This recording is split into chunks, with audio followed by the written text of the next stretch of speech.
No cabe duda que lo fantasmal nos atrae por lo enigmático, y más de una vez hemos escuchado historias sobre fantasmas. Algunas resultan tan escalofriantes que a más de alguien le quita el sueño. En todo el mundo hay historias famosas, como la Llorona, el Silbón, el Caleuche, la Sayona, Hanako y tantas otras. Pero hay otras menos conocidas que dan más miedo aún. Recopilé información confiable y voy a contar 3 casos paranormales en Latinoamérica que tal vez no conocías. Volumen 1, Episodio 1.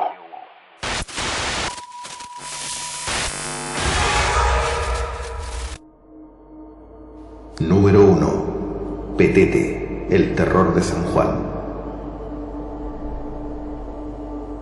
Al buscar en Google sobre este personaje, encontré poca información, a diferencia de YouTube y TikTok, donde sí hay harto material. Algunos dicen que aún está vivo, otros dicen que murió, que ya lo atraparon, que es un drogadicto o enfermo mental, o incluso que es un creepypasta. En República Dominicana, país de origen de este caso, hablar de Petete aún causa temor, porque es un caso policial, pero cubierto de un tinte fantasmagórico.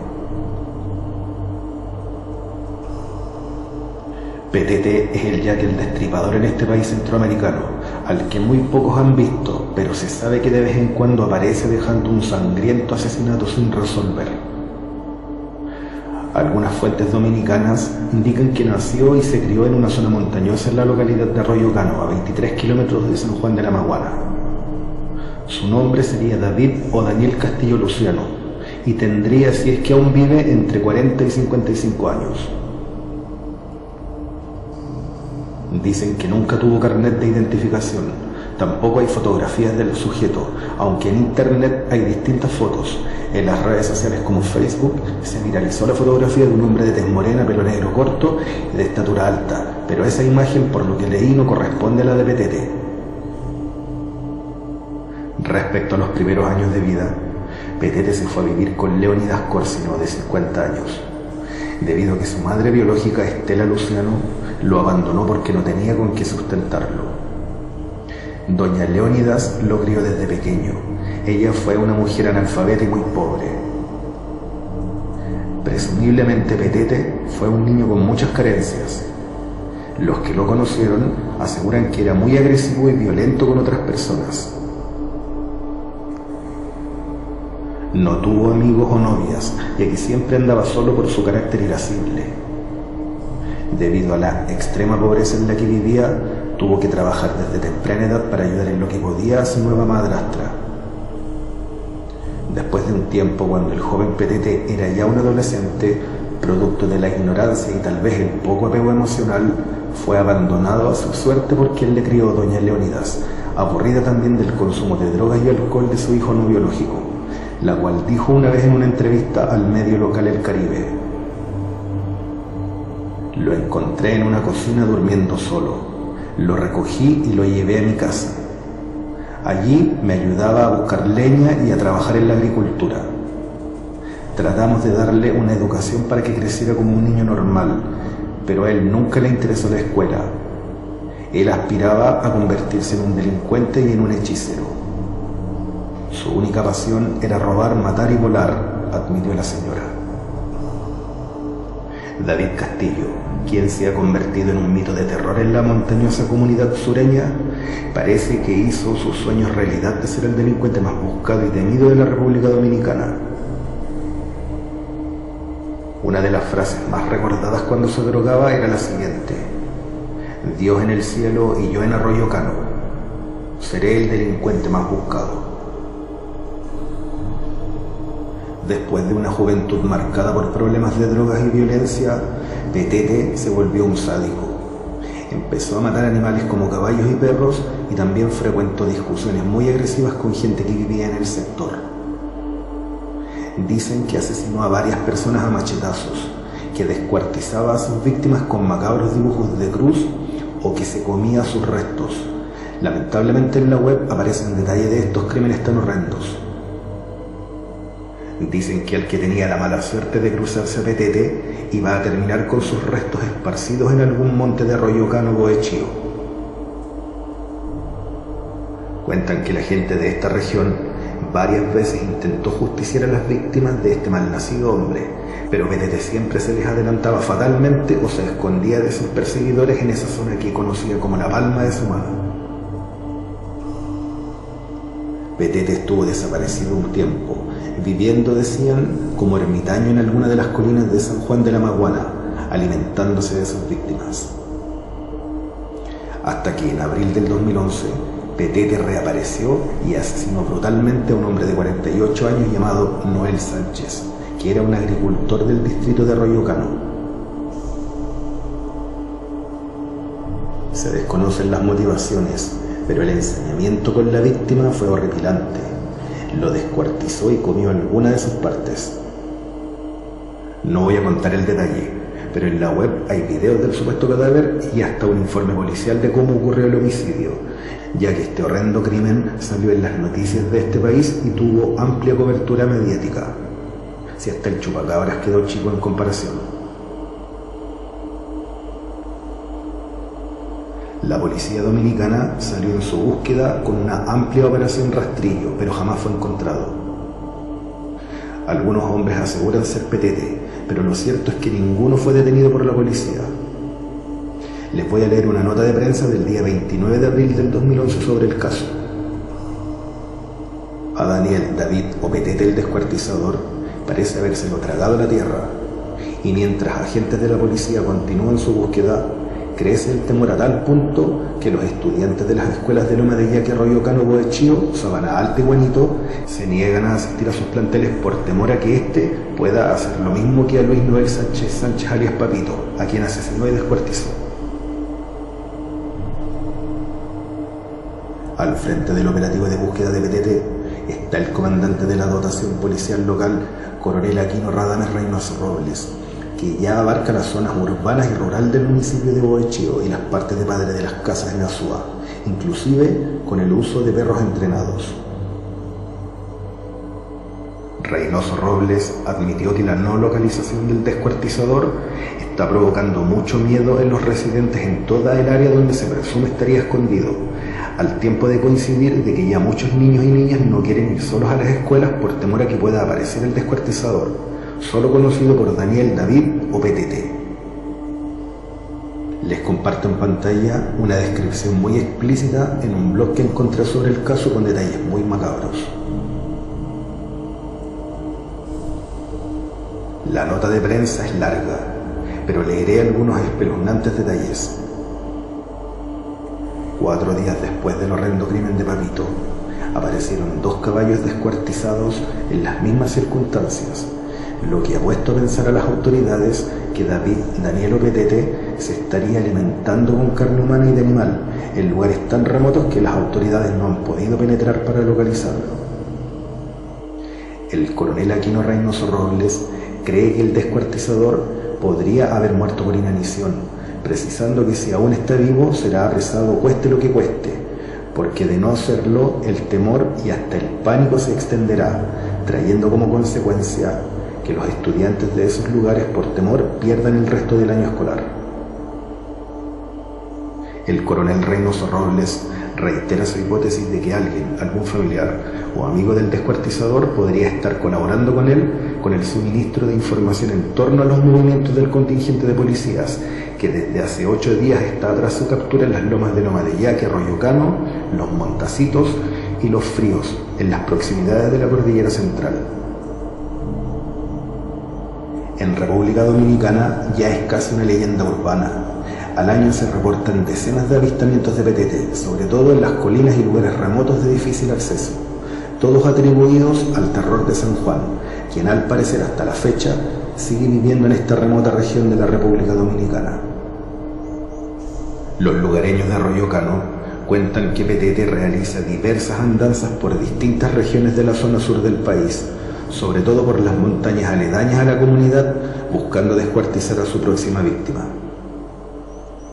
Lamentablemente, el año 2012, la madre de crianza del supuesto descuartizador David Castillo, conocido como Petete, se suicidó. Una nota de prensa decía lo siguiente: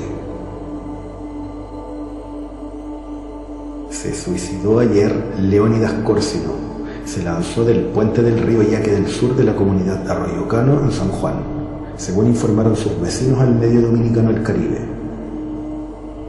Los moradores aseguran que la madre de Petete sucumbió ante las constantes presiones de la policía y los rumores de que ella conocía el paradero de este prófugo, por supuestamente haber descuartizado al agricultor Noel Sánchez en abril del 2011. Supuestamente la mujer de unos 50 años había comentado en más de una ocasión que si la seguían presionando se quitaría la vida. En una entrevista que periodistas del medio El Caribe le habían hecho tiempo antes de su muerte, la mujer habló sobre los valores que trataron de inculcarle a su hijo y su inclinación por el mal camino. Por otro lado, la madre biológica de Petete, la humilde anciana Estela Luciano, afirmó que el día que maten a este vestirá de rojo, como demostración de júbilo y sosiego. El día que lo maten me pondré un vestido rojo para celebrar su muerte, dijo la anciana, mientras que el padre de crianza del temido asesino, Ramón Espinal, no ha podido salir de su casa porque teme ser atacado por el hijo que, según él, amenazó con matarlo. En algunos foros de internet se comenta que en los últimos años Petete ha matado a gente del Córbano Norte y del Batey, pero esta información no la puedo confirmar, por lo que podría no ser real. Lo concreto es que hasta la fecha el malvado descuartizador no ha sido encontrado por las autoridades de República Dominicana.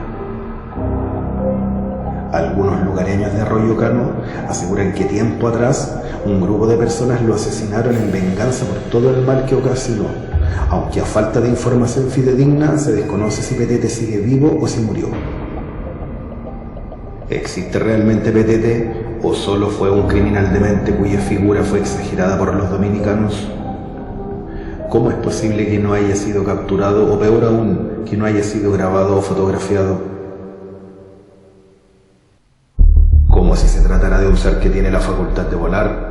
Algunos lugareños que lo han visto afirman que es un hechicero, un brujo o incluso que desaparece, como si se tratara de una aparición fantasmal que vuelve del más allá para seguir asesinando solo por diversión, tal como lo hizo hace más de 120 años atrás Jack el Destripador.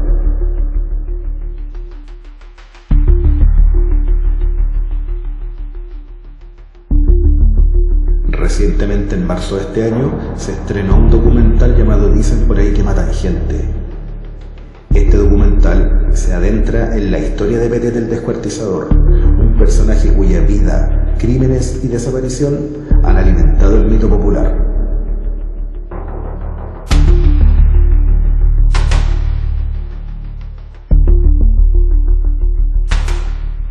Hola gente del canal, agradezco por seguirme y por escuchar las historias en la hora del miedo. Recuerda que si tienes alguna experiencia paranormal y quieres compartirla, me la puedes enviar por el correo que está en pantalla por Instagram o TikTok. Sígueme y te seguiré.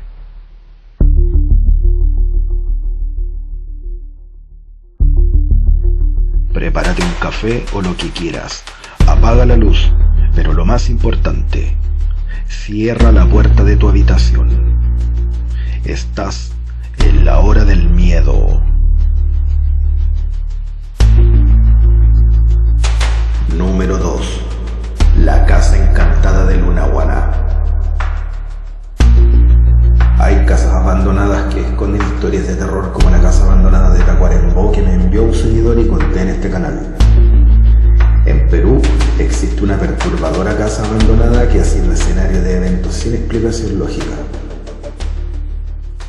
Conocida también como la Casa Blanca, es el nombre con el que se le conoce popularmente a una antigua y terrorífica casa abandonada en el vecino país. Se encuentra al costado del camino de Uchupampa a Catapaya, a 15 minutos de Lunahuaná, distrito de Cañete, región de Lima, Perú. Debo aclarar que su historia es bien conocida, pero no se ha obtenido más evidencia reciente acerca de su historia fantasmal, por lo que urge una investigación más profunda. La historia conocida en Cañete cuenta que cuando llegó finalmente a esta zona del Perú la Guerra del Pacífico a fines del siglo XIX, un hombre hacendado cuyo nombre no se pudo confirmar, aunque la mayoría de los historiadores afirman que era de origen italiano, él ya había construido esta casa, habitándola él y su familia, sin imaginarse el calvario que luego vivirían. Una noche, los soldados enemigos atacaron el pueblo y lo destruyeron todo, y no contentos con eso, mataron a las personas.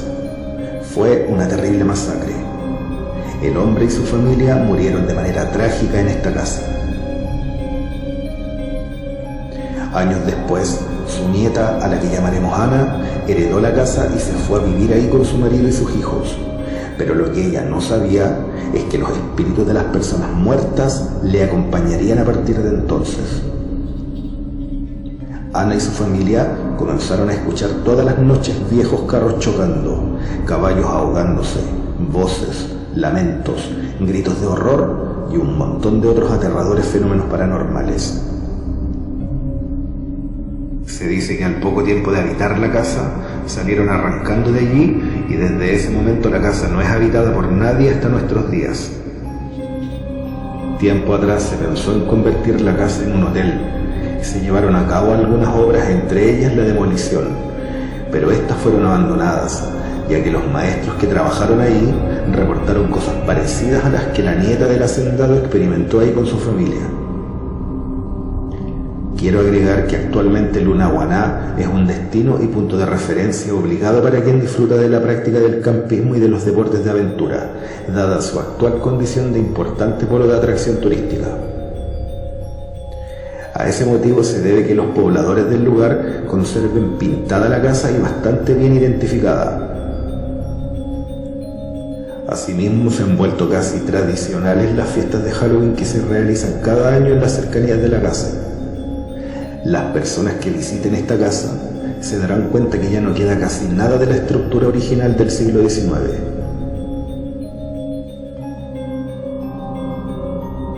La tradición del lugar consideró, a partir de lo que vivió la nieta del dueño de la casa, como un lugar del cual era mejor mantenerse alejado, lo cual acrecentó su constante deterioro. En la década de los años 50, la historia revivió cuando unos jóvenes provenientes de la cercana Lima eligieron a Lunahuaná como lugar preferido para ir a acampar en el verano. Esta nueva historia es la siguiente. En aquella época, unos jóvenes que desconocían que existía esta casa llegaron a esta localidad porque querían pasar la noche en el lugar. Cuando pasaron cerca, vieron luces encendidas, escucharon conversaciones y agradable música. Pensaron entonces que en esta casa se hacía una fiesta, así que se motivaron y entraron a la casa. Se unieron a la fiesta y hasta bailaron, según contaron después. Pero de un momento a otro pasó algo absolutamente espeluznante. En cuestión de segundos todo se encontraba vacío. La gente, la música y el ruido desapareció de golpe.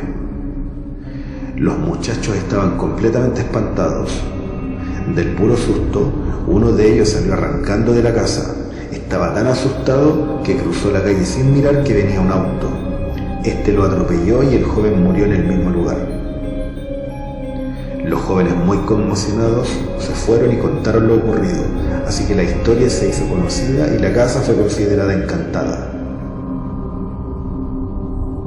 En las últimas décadas se han contado todo tipo de experiencias fantasmales, como la de un matrimonio en los 90 que durante unas vacaciones tuvieron que ocupar la casa por una fuerte tormenta. Luego contaron que sintieron un bebé llorando en una habitación, por lo que la abandonaron de inmediato.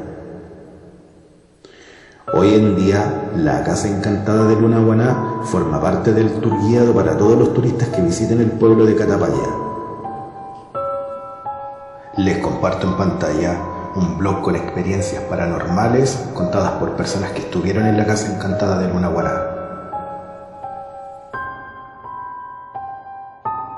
Número 3. Caso Cutún. Este es uno de los casos más impactantes que conozco. Aún hoy hay testimonios de testigos de lo que ocurrió, así que recopilé la información documentada y contaré lo que aconteció en una pequeña localidad de la cuarta región de nuestro país.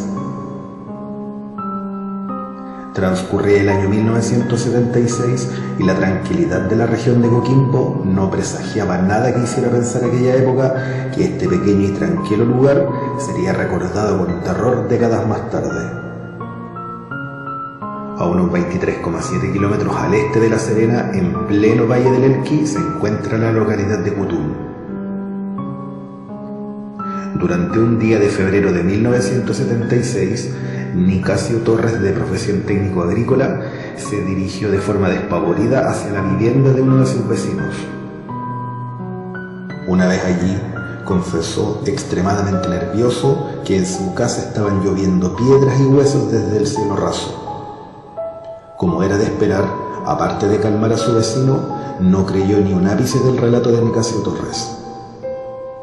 Como no hubo credibilidad el primer día de los hechos, don Nicasio siguió concurriendo a casa de su vecino con relatos de nuevos eventos extraños. Solo al pasar 3 días, Nicasio Torres fue acompañado por su vecino a su casa para que él mismo comprobara con sus propios ojos los espeluznantes fenómenos allí ocurridos. Al llegar a la casa de Nicasio, no encontraron nada fuera de lo común, por lo cual decidieron retirarse. Fue en ese momento en que salían del lugar cuando Gabriel Rojo vio como una piedra se arrastraba y pasaba entre sus piernas en dirección al interior del inmueble. También es sabido que otra piedra cayó y golpeó su hombro. Las exploraciones del inmueble y sus alrededores no dieron resultados en cuanto a encontrar alguna aparición o persona que obrara semejantes fenómenos. Con posterioridad, se hicieron presentes en la casa los vecinos Gabriel Orrego y su sobrino Ángel y un amigo de estos, don Manuel Rojo. Al no observar nada inusual, se retiraron del lugar. Durante los días y noches subsiguientes se registró un hecho pavoroso. Nicasio Torres tenía a su pequeña hija en sus brazos cuando repentinamente desde la pared que tenía enfrente cayó un muñeco de trapo en el cual su esposa pinchaba alfileres y agujas de costura. De forma inmediata e inexplicable, frente a la estupefacción de los presentes, el muñeco saltó desde el suelo llegando hasta el cuerpo de la pequeña hija de Nicasio. Como si eso no fuese suficiente, el pequeño muñeco abandonó la habitación brincando de manera totalmente sobrenatural por una de las puertas hacia el exterior. Al día siguiente, el muñeco fue encontrado en el gallinero de la casa. Los días que siguieron fueron intensos en cuanto a fenómenos tales como lluvia de huesos, piedras, puertas y ventanas que se cerraban y abrían de forma ilógica, velas, clavos, objetos que se cambiaban de lugar de forma totalmente inexplicable, ruidos, silbidos extraños y rasguños en las paredes atribuidos a una mano semitransparente. Pero hubo algo más en esta historia. Un supuesto hombre de ojos rojos que citó a Nicasio en 3 oportunidades al Cerro Cutún a las 23:55 de la noche. Este hecho en particular fue atestiguado diariamente por la esposa de Nicasio. Ella relataba que este hombre alto, de tez pálida y ojos rojos, vestido de traje y capa negra, asistió durante 3 días a su casa para preguntar si el dueño de casa se encontraba ahí. La esposa de Nicasio negó su presencia. Entonces el extraño hombre le pidió avisarle que lo esperaba a las 23:55 de la noche. Le dijo que era su abuelo, cosa que jamás creyeron, por lo que Nicasio nunca asistió a la cita. Siempre que se despedía de la esposa de Torres decía: dígale que lo espero, él sabe dónde. Un dato curioso del relato es que el sujeto no caminaba, sino que flotaba a centímetros del suelo. Sobre esta increíble revelación encontré información que entrega más detalles sobre esta aterradora presencia. En un reportaje publicado este año por el diario La Cuarta, revelaron lo que dijo el vecino Gabriel Orrego. Nunca he tenido tanto miedo en mi vida como cuando tuve que enfrentar a ese hombre. Ese hombre se presentó alrededor de 3 veces a buscar a Nicasio, y siempre con la misma frase, dirigiéndose a su esposa: dígale que lo espero, él sabe dónde. Al percatarme un día de la presencia de ese hombre, salí al encuentro de él. Sin embargo, al llegar a una distancia alrededor de 4 metros de dicho personaje, pude observar a un hombre pálido que vestía chaqueta café, zapatos negros impecables y pelo negro. Este hombre venía pasando por afuera del portón de mi propiedad, cuando en forma repentina lo veo y me paralizó. Para mi gran sorpresa, este hombre se encontraba levitando alrededor de 50 centímetros sobre el suelo y giró repentinamente en 90 grados para mirarme fijamente y en forma penetrante. Por primera vez sentí lo que era el miedo, lo que me hizo sudar. Este hombre giró nuevamente en 90 grados y retomó su camino inicial para luego desvanecerse por el trayecto hacia abajo. Hubo varios testigos oculares del hecho que se encuentran aún en el pueblo. Relató Gabriel Orrego al medio La Voz del Norte.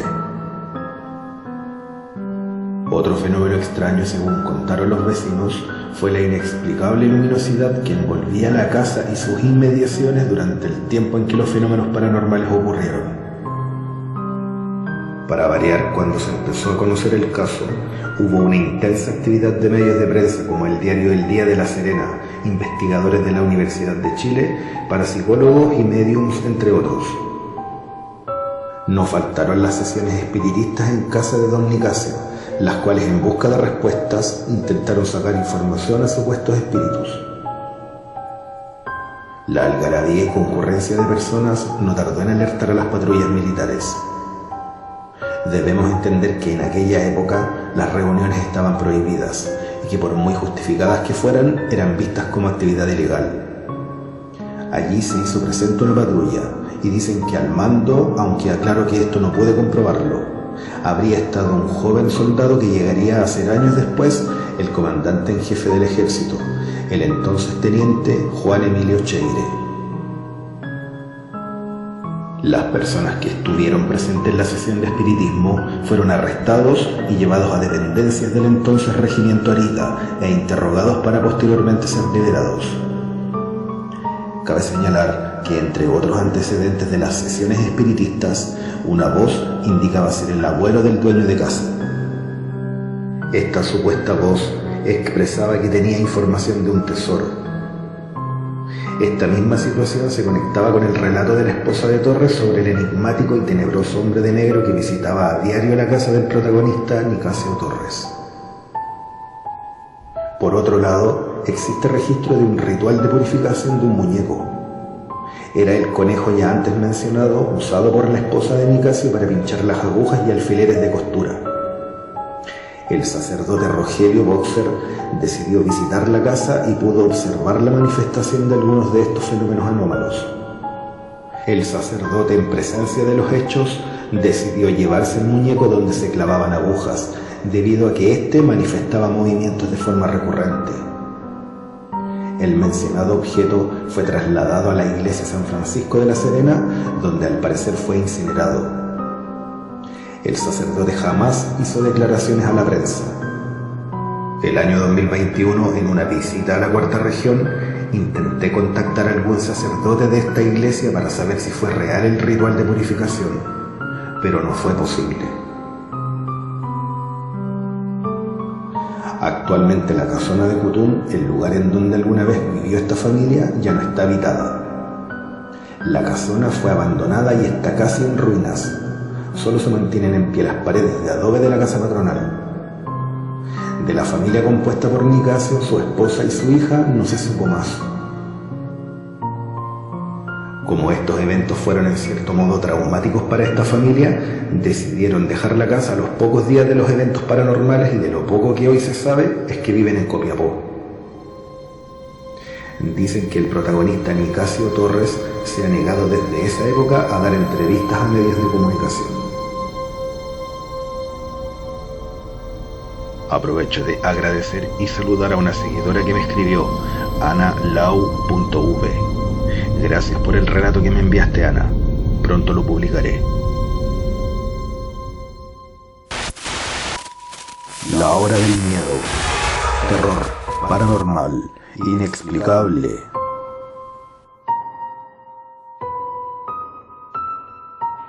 Ayúdame a crecer dándole like al canal, suscríbete o comparte este video.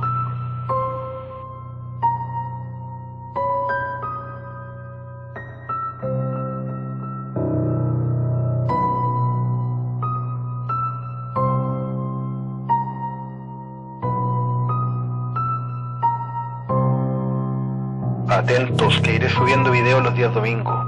También deja tu comentario en cada video para poder conocer tu opinión.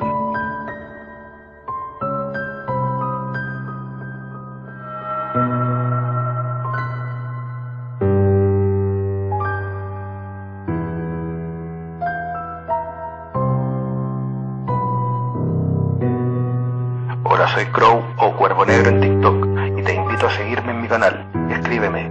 Voy subiendo historias de terror enviadas por usuarios.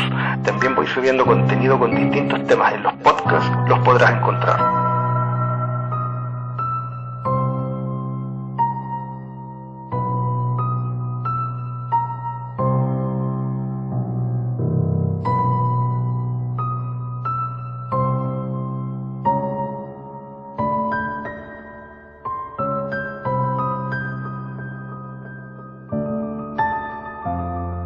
Y recuerda, por favor, no te asomes por la ventana, que alguien te mira en la oscuridad.